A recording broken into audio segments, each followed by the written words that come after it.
सब बेले कही आसचे एआईसीसी उड़ीसा पई बहुत चिंतित एवं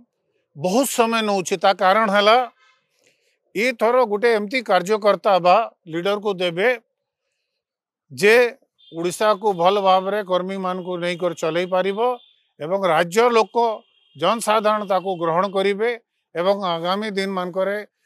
2029 रे कांग्रेस रो विधानसभा एवं लोकसभा रे जेमती बेसी सीट आसीबो विधानसभा रे कांग्रेस सरकार करिवो सेति पई लेट होईची वरिष्ठ कनिष्ठ कथा नुह कथाटा उठुची भल कार्यकर्ता भल लीडर को देबे बोली से माने चिंता करू केते जण सर ना जाइतला जो कमिटी आस्तिला देखो आमे माने विभिन्न कार्यकर्ता विभिन्न लीडर विभिन्न लोकर ना नहीं छंती केते लोकर ना जाइछि सटीक आमे कोई पारिबुने सेटा दुई जन ऑब्जर्वर कोई पारिबे बहुत शीघ्र हो देखंतु गत काली नुआ भवनटा उद्घाटन हैला एवं आसंता काली नॉमिनेशन रो लास्ट डेट अच्छे दिल्ली रो एवं ये भितरे बहुत शीघ्र गत मास खराब मास थिला एबे भल मास भी आछि बहुत शीघ्र आपण देखिबे उड़ीसा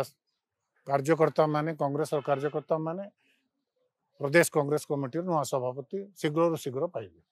थैंक यू सर।